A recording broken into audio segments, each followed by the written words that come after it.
Buenos días, que Dios les bendiga, familia en Cristo. Vamos a continuar con nuestros video lecturas.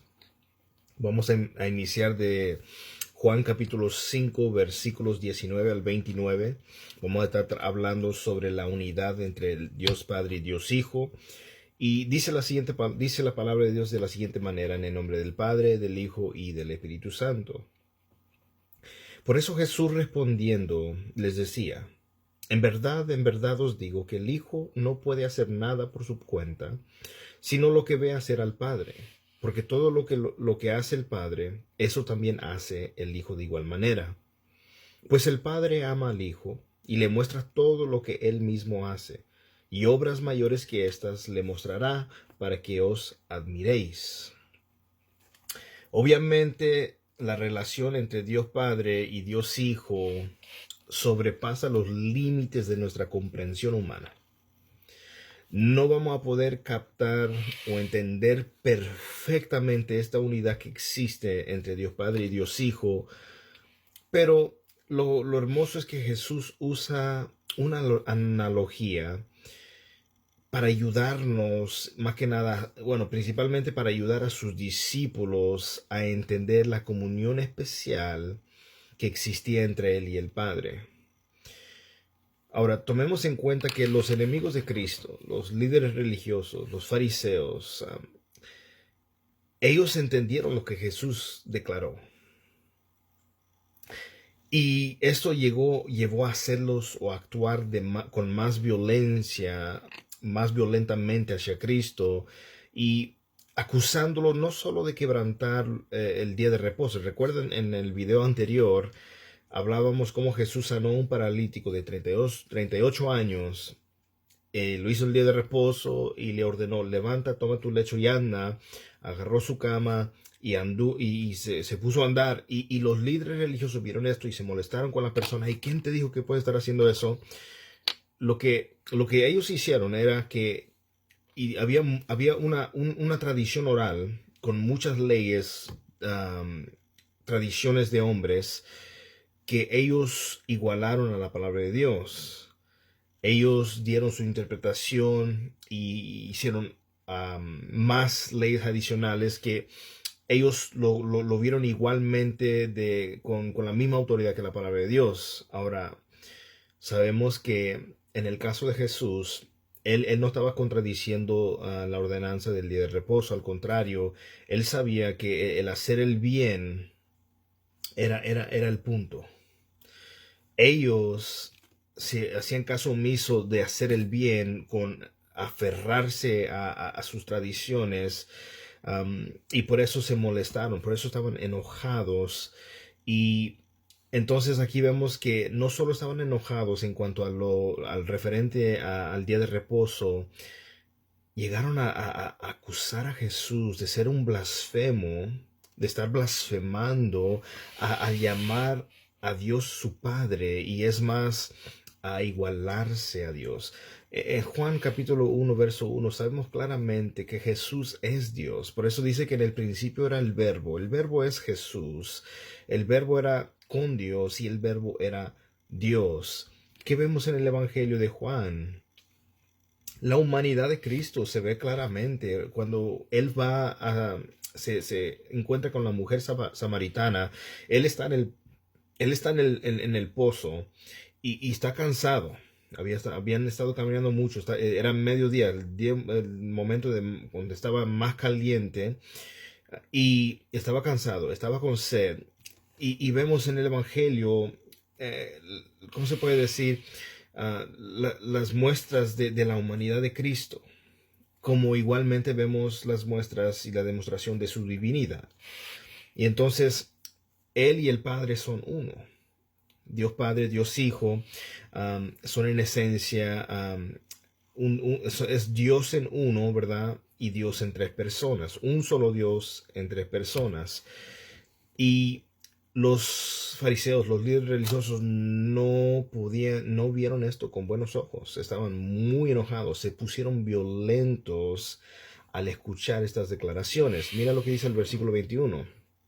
Porque así como el Padre levanta a los muertos y les da vida, Asimismo, el Hijo también da vida a los que Él quiere. La salvación es un asunto de iniciativa divina y no humana. Nosotros no nos despertamos un día y de repente nosotros hubo un anhelo y deseo de buscar a Dios. Efesios capítulo 2 dice claramente que estábamos muertos en nuestros delitos y pecados. Espiritualmente muertos. Se nos invitaba a la iglesia, estábamos espiritualmente muertos. Nos daban tratados, espiritualmente muertos estábamos. Cualquier situación que vino, una enfermedad, un accidente, una crisis, estábamos espiritualmente muertos, pero vino Dios y nos dio vida juntamente con Cristo. Estábamos muertos, pero nos dio vida juntamente con Cristo. Y hemos podido creer en Cristo por el don de fe que Dios nos da.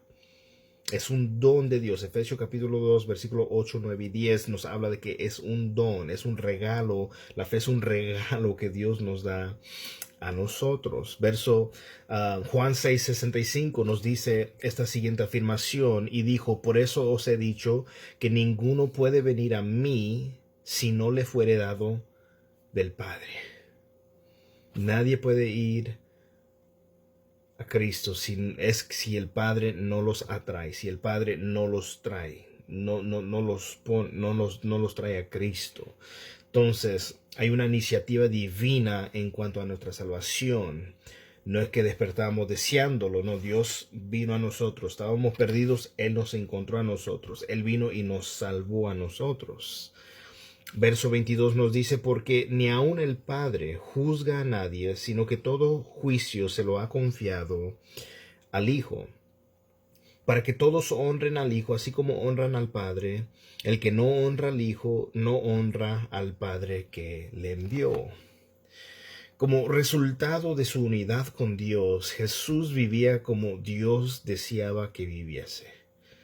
Debido a nuestra identificación con Jesús, debemos honrarlo y vivir como Él desea que nosotros vivimos, como Él desea que nosotros vivamos.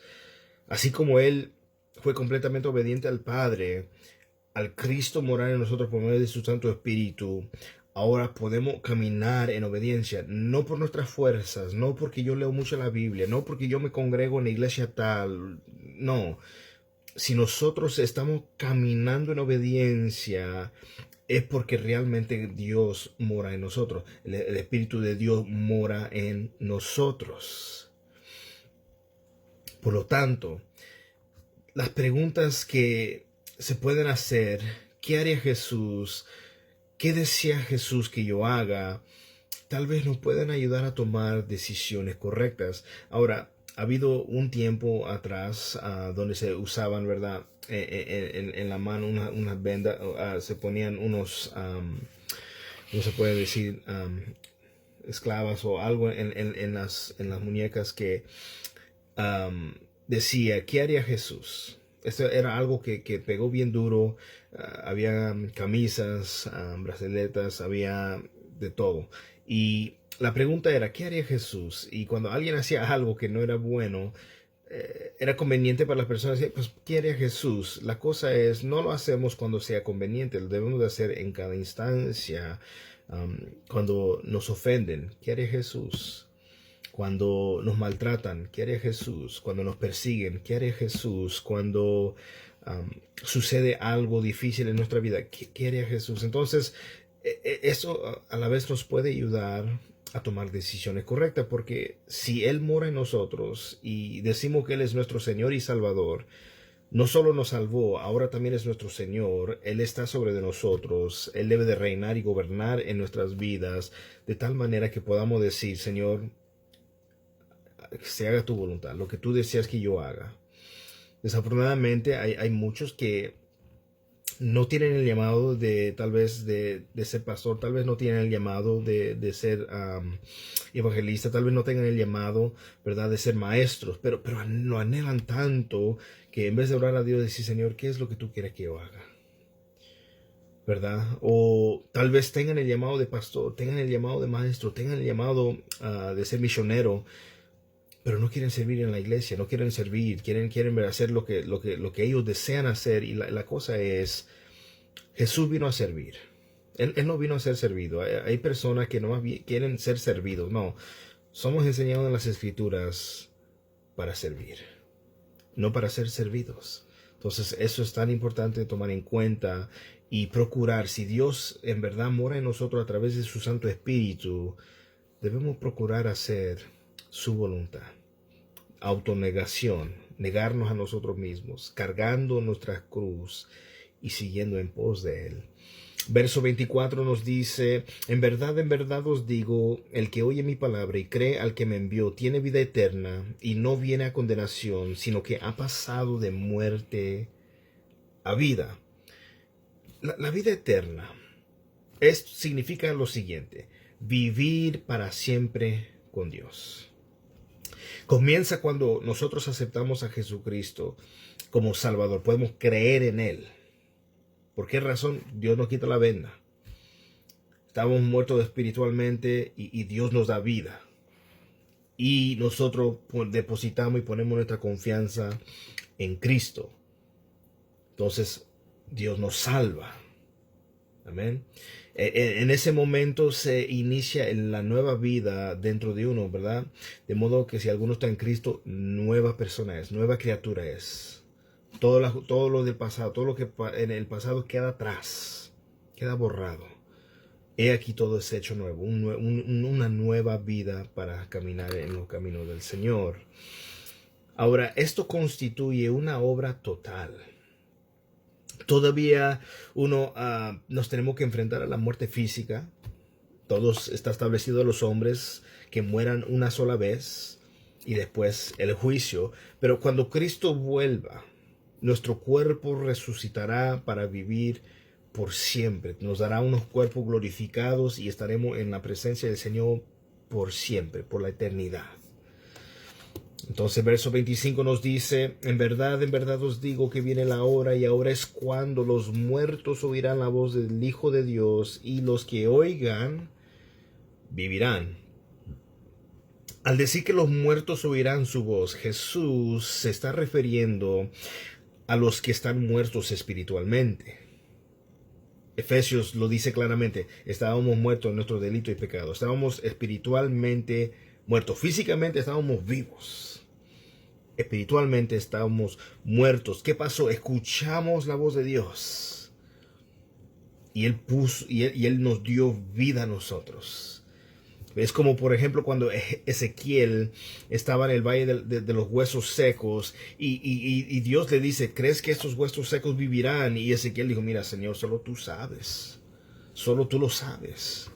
Y él le dijo: profetiza estos huesos. ¿Qué hizo este profeta? ¿Dio sus propias palabras? No, él habló lo que Dios le dijo que hablara. Él lo habló la palabra de Dios, y es la palabra de Dios, no palabra de hombres, no tradiciones de hombres, no mandamientos de hombres, que no puedes estar aquí, no puedes hacer esto, no puedes usar lo otro, sino más bien la palabra poderosa de Dios, que es viva y eficaz, que no vuelve vacía, fue hablada, y esos huesos se convirtieron en un ejército poderoso vivientes, estaban vivos. Esa visión es lo que sucede en la vida de toda persona. Antes de venir a Cristo éramos huesos secos, espiritualmente estábamos muertos. ¿Qué sucedió? Se habló la palabra de Dios. Y llegamos a escuchar y entró en nosotros vida. Dios nos dio vida juntamente en Cristo. Nos dio el don, el regalo de poder creer y confiar en Él. Por eso es tan importante entender que cuando está hablando aquí en este versículo, verso 25, y viene la hora, y la hora es cuando los muertos oirán la voz de Dios, cuando los que están muertos espiritualmente, viene el momento, el tiempo en el cual escuchan la voz de Dios y Dios les da vida. Muchos de nosotros pasamos años rechazando el evangelio, tocaban a la puerta, daban un folleto, nos invitaban a la iglesia y una y otra excusa, y no, que para la próxima vez, o no, ¿sabes qué? Yo no quiero, yo tengo mi religión, yo tengo mi creencia, a mí no me vas a cambiar mi opinión, etcétera. Pero el poder de Dios rompió nuestra resistencia y nos rendimos a Cristo. Entonces los que aceptan a Jesús, el Verbo, van a tener vida eterna. No una vida temporal, no, una vida eterna. que no tiene fin. Jesús se refería también a los que están físicamente muertos. Cuando estuvo en la tierra, Él resucitó a varias personas. En su segunda venida, todos los muertos en Cristo se levantarán para encontrarse con Él. Verso 26 nos dice, porque así como el Padre tiene vida en sí mismo, así también le dio al Hijo el tener vida en sí mismo. Dios es la fuente y el creador de la vida. Pues no hay vida separada de Él, ni aquí ni en el más allá. La vida de nosotros es un don que viene de Dios. Mira lo que dice Deuteronomio 30, verso 20. Amando a Jehová tu Dios, atendiendo a su voz y siguiéndolo a Él, porque Él es vida para ti. ¿Qué es Dios para nosotros? Él es vida para nosotros. Y prolongación de tus días. Como Jesús existe eternamente con Dios, el Creador, Él también es la vida, por lo cual podemos vivir para siempre. Primera de Juan 5:11 dice esto, y este es el testimonio, que Dios nos ha dado vida eterna, y esta vida está en su Hijo. Verso 27 nos dice, y le dio autoridad para ejecutar el juicio, porque es el Hijo del Hombre. Daniel capítulo 7, del verso 13 al 15, forma parte del trasfondo del título que se le da aquí a Jesús como Hijo de Hombre. Provee una clara conexión con su autoridad para juzgar. Mira lo que dice Daniel 7:13.